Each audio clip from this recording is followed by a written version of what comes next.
Après attaque, Oyo Salemaki, Mokolo le 25 décembre, na Nord Kivu, Bipa Iwapi, Moko Yaba rebelle ADF a activé qui bombe. Moko, après ba ADF, ba yaki lisusu, ko attaqué Kasitou Oyo, bakutana kina armée congolaise, ensemble na UPDF, très en forme, peu déterminé, Deba réussir qu'on neutraliser plus ou moins 5 rebelles ougandaises et ADF na village.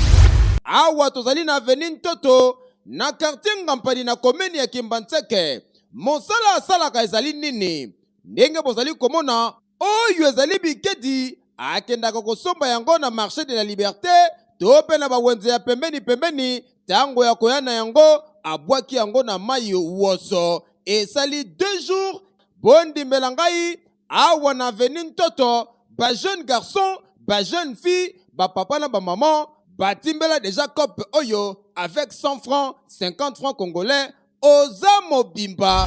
Salinga na la bikedi na kwa Toto. Ataka na mai 2 jours après na biso mokali. Kovana ndako eza na solution moto koteke eza kitoko, moyo mobala saka no eza te. Cargo. Eza mbembe to eza ba karo ekenda go. Eza mbembe. Ko sombele bakisi.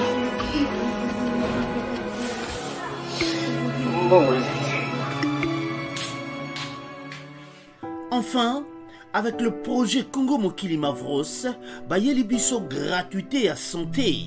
Bazali kotonga ba centre de santé na ba quartier inhospitalier ya ville ya Kinshasa. Nyonso ekozala ya ofele. Misala ebandi déjà na Kindele pe na Maluku. Yope sala lokola baninga na 10 euros, 100 euros, 1000 euros na yo, contribuer pour na kosunga bandeko na Kinshasa.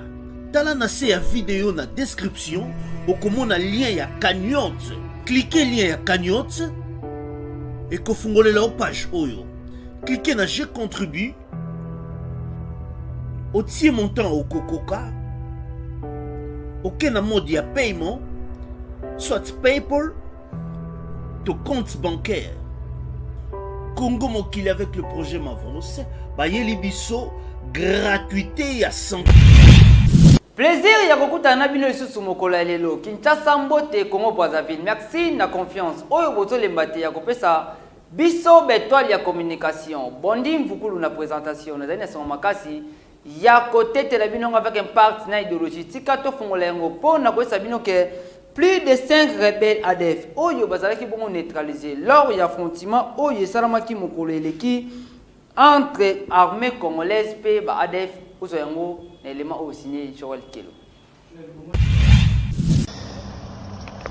Après attaque, Oyo Salemaki, Mokolo le 25 décembre, na Nord Kivu, Bipa Iwapi, Moko Yaba rebelle ADF a activé qui bombe. Moko, Oyo Kozaki mort, il y a 8 personnes, peu 20 personnes, bazalaki blessées.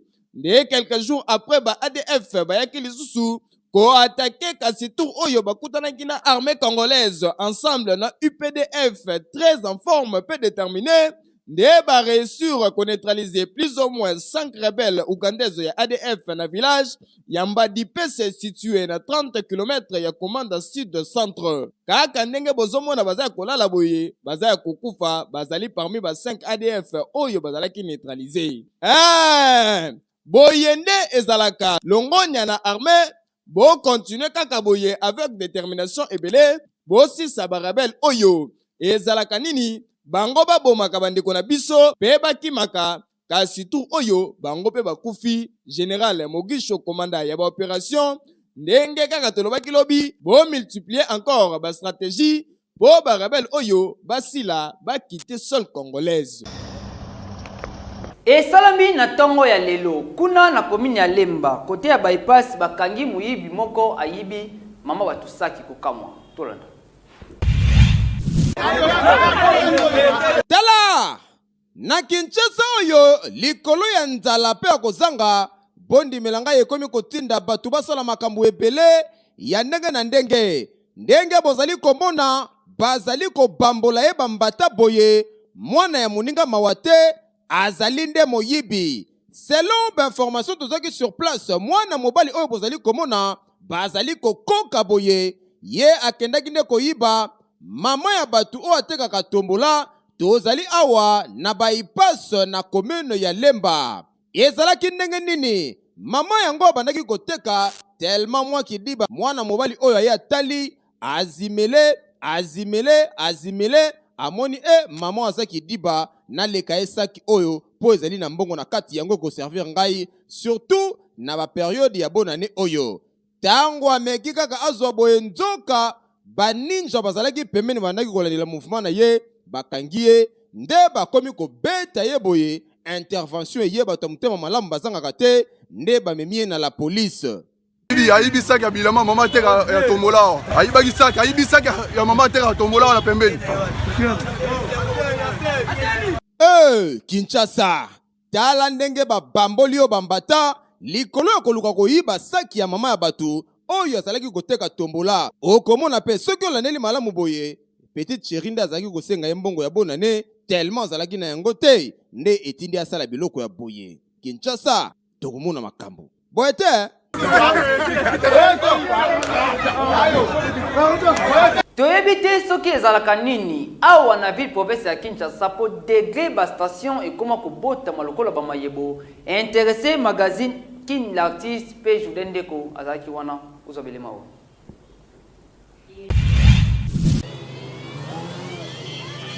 Malgré ba station etaka propre ndenge ba construction nango ezalaka kasi awa na ville province ya Kinshasa ba station ekoma bongo kobotama lokola bamayebo okomona ba station fara ndeti kaka ba boutique misusu pembeni ya bandaku oyo ezali risque makasi po moto ekoki pe kopela awa ba famille baleri ebele.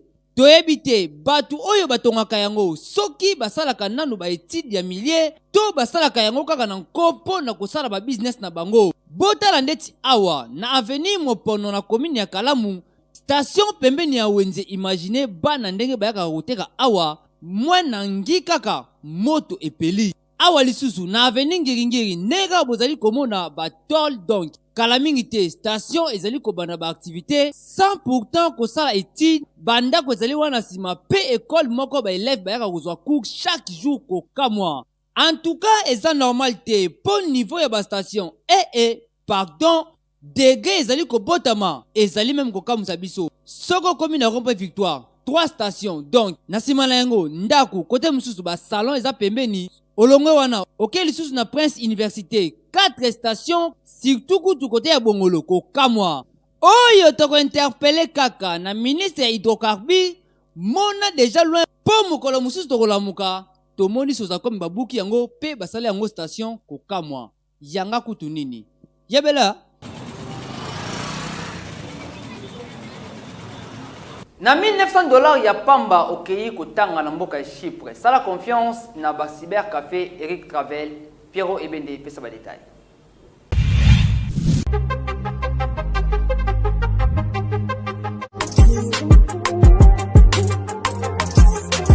Ah oui, lelo na Kinshasa ezali possible plus facile ya kozwa bourse d'études bona kokende kotanga ya ofele partout oyo lingi na monde grâce ya bandeko ya agence de voyage Eric Travel numéro 1 na masolo ya voyage awa na RDC bakosa yo te moko te na terrain oyo ezali kokumbama epai ya ADG Eric Mwamba Nzambe pe numéro 1 na masolo ya prise en charge awa na RDC papa maman ndeko ya Kinshasa pe ya Brazzaville tala ozali na mwana oyo azali diplômé pe olingi akende kotanga na mikili ya poto opportunité yango oyo epesameli bino agence de voyage Eric Travel ememeli bino ba bourse d'études ebele mpona kokende kotanga lokola na mboka ya Chypre oyo ezali pays d'Europe na $1900 ya pamba oza mobimba na bourse d'études complète oyo ba démarche ezali kaka kosala 5 jours ya pamba pe bazali kopeta yango dada okei kotanga ya ofele pendant cycle mobimba na ba université ya minene ya mboka ya Chypre. Bana Kinshasa bana Brazzaville tofongoli masolo ya ba bourse d'études donc eza possible lelo ozwa bourse ya Chypre oza na $1900 to sailio ba dépense nyonso ba démarche nyonso to sailio du début jusqu'à la fin aujourd'hui visa avec la possibilité ya kodefa billet en crédit famille d'accueil déjà to banda yango kala to koti siko na Chypre donc famille d'accueil eza mobimba to yambi à partir aéroport to loger yo makambo nyonso bino ba étudiant bino ba nyonso bo silisi bo diplôme d'état année oyo.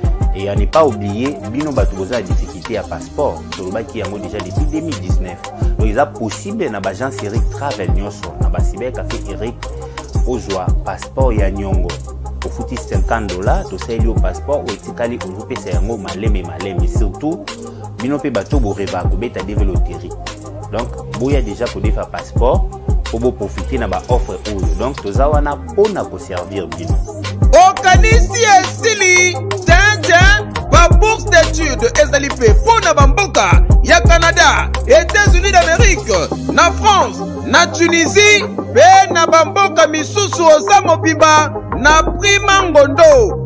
Oyo pe soki ozali na billet agence de voyage Eric Travel ekopesa yo billet ya nyongo, logement, encadrement pe orientation pona bino ba étudiant soki okomi na destination pe entrée express au Canada na $5 ya pamba oza mobimba par résultat sur place. Adresse okokuta biso na Liberté 11e rue industrielle les KINPP na commune ya Masina quartier sans fil en face ya robot roulage oyo eswami na Kimbuta na Matonge na commune ya Kalamu. Tozali non loin ya maison communale ya Kalamu pe na rond-point Kintambo magasin okokuta biso entre Facebook na WhatsApp oza mobimba na agence de voyage Eric Travel. Voyager na facilité polobi na yo eleka lelo voyete oye babengaka ye mama Nicole kuna na commune ya Kimbantseke na quartier Ngapani ye a préféré na ye kosala bikedi oyo bakalingaka ezali na impact na ndenge moko osakana te. Pierrot Ebende pesa ba détail. Tangu yo mesala kofana na ndaku osombela ngai pesa ngai kabela ngai musala na yo kaka ekoma ya sopeka omona moto aleka na boye grand prêtre tozo kolia te o mopao solola ba petit na oba sepela kasi potala exemple à suivre yango oyo maman Aminata na idéologie ya article 15 ye apona na ekop oyo avec 100 000 francs congolais oyo ezali équivalence ya $50 yango nde fonds ya commerce na ye awa tozali na avenue Ntoto na quartier Ngampani na commune ya Kimbantseke. Mosala asalaka ezali nini ndenge bozali komona oyo ezali bikedi akendaka kosomba yango na marché de la liberté to pe na bawenze ya pembeni tango ya koya na yango abwaki yango na mayi woso esali 2 jours elembi abwaki mwa mungwa mwa sukali tango kobima wana apalola yango likolo mafuta mbila wo abandi kokalinga azokalinga na kwa ndenge bozali komona bondimbela ngai awa na avenue Ntoto ba jeune garçon ba jeune fille ba papa na ba maman batimbela déjà cop oyo avec 100 francs 50 francs congolais oza mobimba bondimela ngai awa ezalaka na impact ya kosakana te pe ezalaka elengi oyo wapi okoki komela yango na ti na jus na eloko nyonso na idéologie toujours ya kalmanzala ekoleka pepele akalinga na wala bikedi na kwa Ntoto ataka na mai dejo apone bimiso mokali ovana ndako eza na solution mote koteke eza kitoko moye mobala saka no eza te yo omesana ko néglige tala idéologie yango oyo maman Aminata adopta na ye yo vandaka kaka na coin omipetikisi manzaka otie basili ya milai apres okoma kosenga bato okabela ngai pesa ngai sombela ngai tozolia te na Kinshasa oyo ezali kopela moto okoyoka yanga nini boyete leader ya bapotopoto ezalaka kaka moko Potifar lia pe utonda. Ah merci Yabouine bana nyoso baza kuringa à la pochette.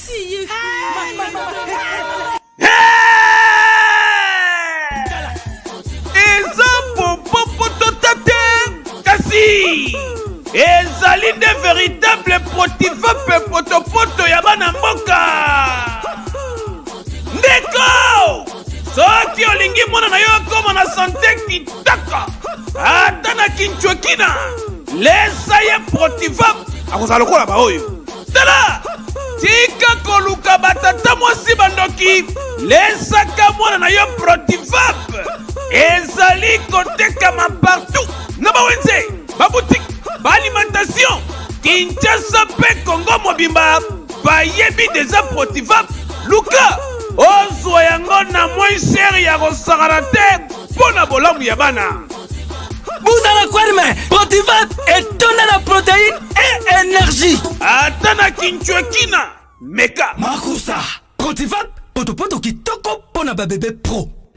Magazine Kin l'artiste s'intéressé pour na bamalewa oyo ezalaka awa na ville province ya Kinshasa kasi etana yango vraiment ezalaka malamu te. Intéressé Jourdain Ndeko pe Pero ebende akomate pour na bino. Na Kinshasa, capitale ya République démocratique du Congo, idéologie ya vite fait oyo tomesana ko benga malewa boyeba que ezalaka na impact moko ya kosakana te, surtout epa ya ba jeune ezala pe papa kasi mingi ba célibataire na cadre ya systématique akozonga ndako retard to pe mutu akolambela ezali te aye komibwaka kaka awa na malewa, c'est-à-dire esungaka mingi population na ba circonstance ya ndenge na ndenge. Kasi constat oyo rédaction na biso esali ezali que la plupart ya bamalewa yango etana yango ezalaka malamu mingi ata mokete okomona basani salite banzungu kutu koloba te eyinda ndenge kaka bozali komona bandindi epai banzungu oyo bazali kolambela okomona echangea couleur ekoma kaki ekoma mwindu pe misusu basundola yango kaka bongo à la portée ndindi ekoya ekoti ebimi ezongi poussière epai. La plupart pe biloko yango bafinikaka yango te batikaka yango kaka bongo, c'est-à-dire batu bazali koya kosomba nde maladi kukamwa pasi pe mawa bazali kukaba to pe koteka maladi ya ndenge na ndenge lokola typhoïde, amibe pe ba maladi ya ndenge na ndenge. Kasi awa tokosenga kaka epa ya ba mama ya malewa ezali nango mabete esungaka. Kasi babongisa nanu ba condition na yango surtout ndenge batekelaka pardon okobaye obaye pe olembi malgré etana yango ezaka na bayaya oyo bakotaka yango ya kosakana te yekutu eloko ekipe nango ete esifikaka kalmanzala kwete. Tokende siko na page ya culture po na koyesa bino ke Matumu na Lulendo alias Defao boyeba yango ke akufaki mokolo ya lobi. Magazine Kin l'artiste esali bino biographie po na ye tolanda. Olingweni ati zuba déception epesi tétanos na motema hôpital moko te na mokili batretaka infection ya lama. De son vrai nom Lulendo Matumona alias Général Defao, oyo azalaki auteur, compositeur, interprète congolais, boyeba que akufaki lobi lundi 27 décembre 2021 na ville à Douala na mboka Cameroun. Parcours na ye musical oyo ezalaki typiquement congolais bipai wapi abandaki koyemba na 1976 na ba groupe ya mikie na quartier moko populaire ya Kinshasa. Na yango ba modèle na ye à l'époque ezalaki Papa Wemba, Nyoka Longo, Gina Efonge pe Evoloko oyo bazalaki bayembi ya groupe Zaiko na 1970. Kasi oyo azalaki mingi ko s'identifier na oyo etali banzembo ezalaki Tabulei Rochero. Na 1983 ti na 1991 azalaki pembeni ya Boziana. Pe succès na ye ebandaki kokola na charisme na ye yango nde ememaki ye asala groupe na ye na kombo ya Shock Star. Boyeba que artiste musicien Général Defao akufi à quelques jours d'anniversaire na ye. Na yango biso magazine Kin l'artiste tozali ko présenter ba condoléances na famille biologique pe artistique na ye. Olingweni ati zuba déception epesi tétanos na motema hôpital moko te na mokili batretaka infection ya lama.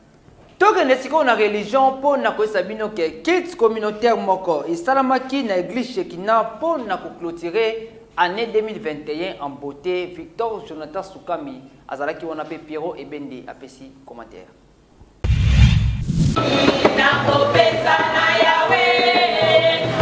ezalaki plein à craquer na occasion ya mobange ya culte communautaire ya Christ nyonso ya communauté des envoyés du Christ EDC na mokuse oyo esalemaki mokolo ya dimanche 26 décembre 2021 awa na paroisse Shekina oyo ezomi na commune ya Selembao.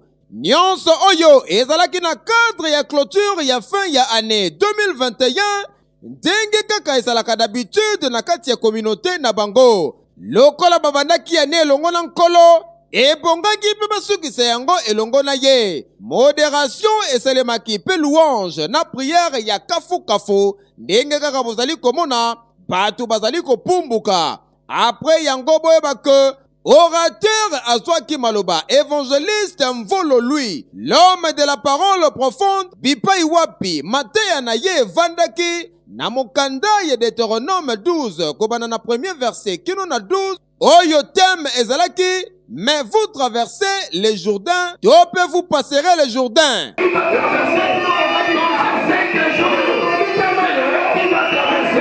Kasi boyeba ke ezalaki pe occasion ya ko consacrer bandeko oyo bautaki kozala baptisé mikolo eleki elongo na ba diaconesse na ba ancien mesusu lokola kaka bozali komona pe na suka na yango balekanaki na mesa esantu. Lelo ezalaki dernier kits communautaire c'est-à-dire par année tosala au moins 4 kits communautaires oyo ezalaki nde dernier kits communautaire mais à la différence que oyo ezalaki kits moko de laquelle esengaki toyamba bandemane baye bateme lobi et deuxièmement esengaki tobulisa badiacre mpe oyo ezali bancien pourquoi tona cadre bajournée de prière tosala ngo pour que peuple de Dieu aza dispersé dans cette fin de l'année tokeyaki lelo ete mais vous traverserez le Jourdain wana Moïse nde alobaka yango ntango Israël akomaki prêt po bakota oyo ezalaki mboka Kana parce que Moïse nzambe alobaki na ye okufa awa yo koleka te biso epai na biso tolobi biso ce n'est pas vous traverserez ou vous passerez epai na biso tolobi mais nous traverserons moto akotikala za te biso nyonso okatisa tobandi mbula na nzambe tozosukisa ngo na ye mpe tozokota mbula sika elongo na nzambe boende ezalaka culte communautaire oyo elekanaki kitoko oyo wapi mafuta oyo wapi elengi oyo wapi pour na clôturer année 2021 avec impact na idéologie. Poète totikali kaka na religion mpo na koyesa bino ke bacroyant ebele bayebaka différence te ya baptême to na baptême de feu na yango pasteur Israël mafuta na kolo oyo akamaka bongo église ya ACK Mokali apesi badetail. eza baptême ya repentance ya moto oyo ayambi Yesu lokola mokonzi mpe mobikisi andimi kochange camp kotika nzela mabe azali kotambola mpona kokota nzela malamu nzela ya sika ya Yesu Kristo.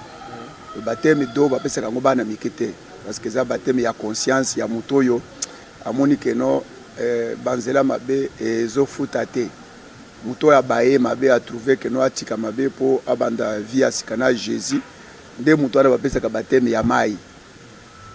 Alors tandis que baptême ya moto eza baptême ya Saint-Esprit. Alors il faut zwa Saint-Esprit eza elembo mpona bato oyo Yesu akoya koaleve Saint-Esprit eza elembo baptême ya moto eza baptême ya Saint-Esprit oyo Yesu alakaki bantoma na acte 2 azoloba ke bozala wana jusqu'à ce que Saint-Esprit akoya tango akoya kokamba bino dans toute la vérité tango akoya ko convaincre bino na makambo etali masumu donc soki oza na Saint-Esprit alors moko na rôle na ye ezali ya kobanda ko convaincre mutu kotalisa mutu keno eloko ninyo sala wana eza yango te. Donc voilà, ça veut dire que baptême ya moto eza baptême ya Saint-Esprit. Saint-Esprit na midi ko fungola mwa ba rôle na ye musala na ye. Donc voilà un peu.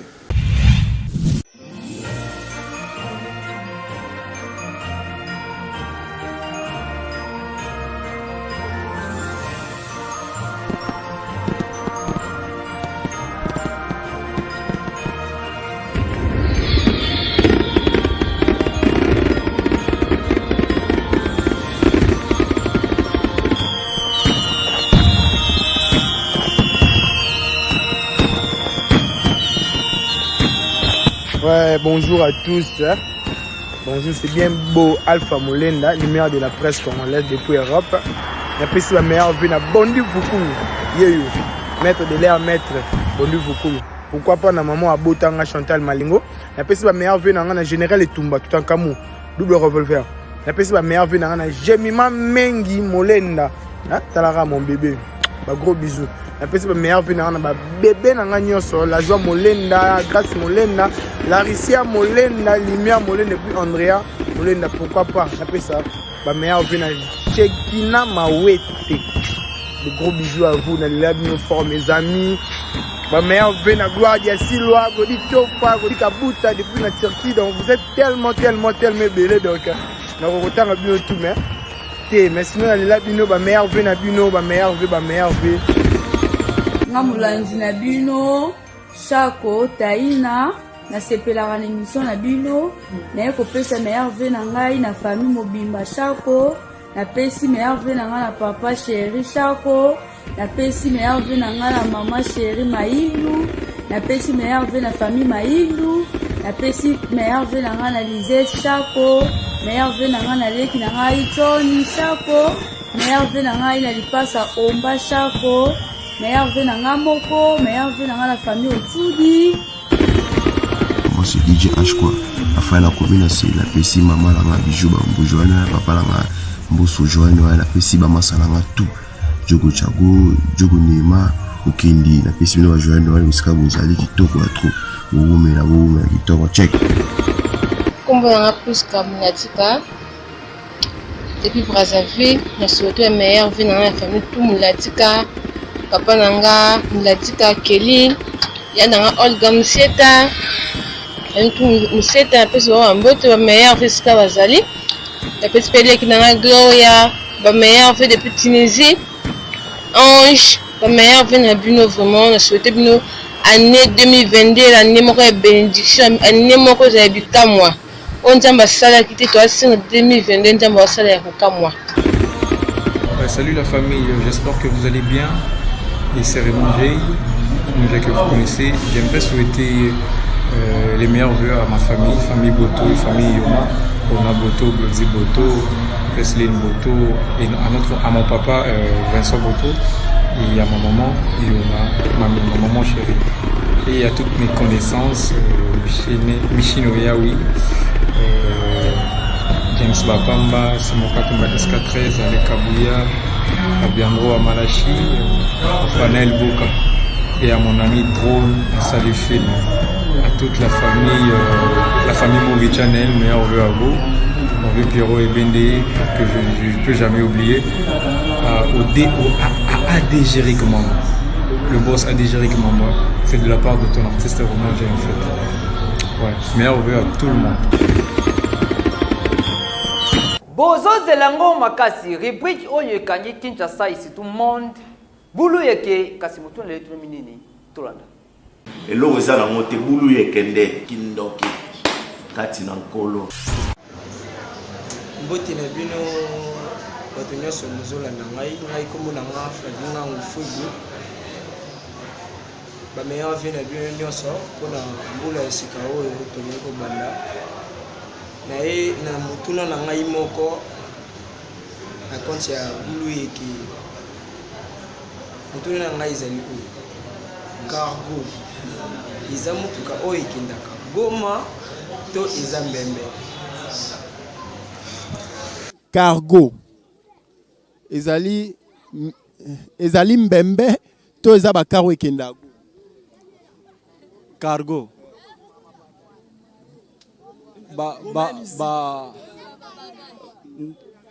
oyo nde ekendaka Goma. Cargo Cargo eza Mbembe. Cargo eza Mbembe. ezali Mbembe to eza bakaro ekendaka Goma. Eza bakaro ekendaka Goma.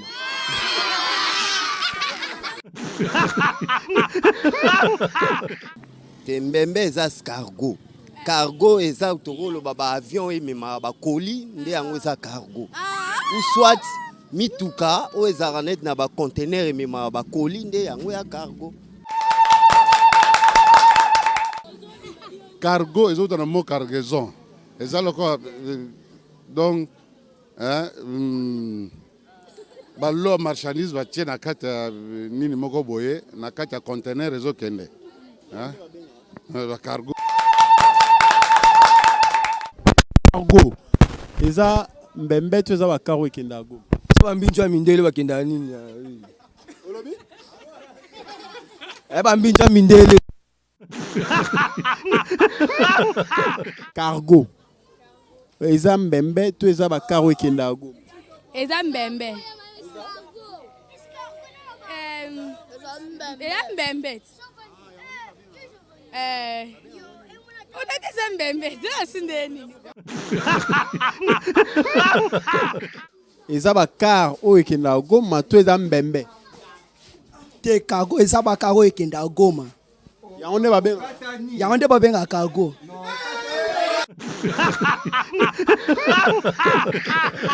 Gourouye que plus ne tombera jamais, ça c'est l'original, parole du maître, ça parle plus trop. Quand on connaît, on connaît.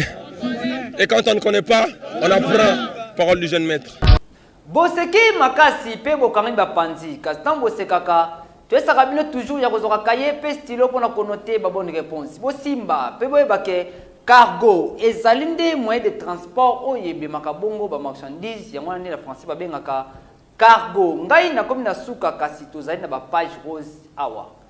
Joyeux anniversaire na bébé Kairos Mayasi. Mwana ya papa boda na mama Evoli balobi lele okoyinda mabe pour 300 champagne et komelama avec impact na idéologie à l'occasion ya anniversaire na yo bébé Kairos Mayas. Mwana ya papa boda na mama Evoli. Félicitations to continuer ma page rose pour na ko souhaiter na bébé Gustave Mwanza wa Mboma oyo pe azali bon ko bougie na moko lelo balobi ezali déjà ya koyinda mokola lelo pour 300 champagne ezali bongo komelama déjà à l'occasion anniversaire Béni Gustave Mwanza wa Mboma mwana ya coordonnatrice ya magazine Kin l'artiste Madame Irene Mwanza na papa JB balobi soki kaka na longwe awa biso nyonso tokutana kuna epai ya Béni Gustave Mwanza wa Mboma. To continuer ma page rose pour nous souhaiter na Alpha Mwabilu boss live balobi pe ezali koyinda mokola lelo pour déjà ba champagne et somamaki pour na occasion ya anniversaire ya Alpha Mwabilu boss live qui du bonheur pour toi mon frère. Puis les choses to continuer ma page rose pour nous souhaiter ba joyeux anniversaire na Alfonso Omaluete oyo pe azali bongo ko souffler bougie na mokola lelo balobi koyinda à l'occasion anniversaire na yo Alphonse Omaluete de la part ya Isaac Mbadi.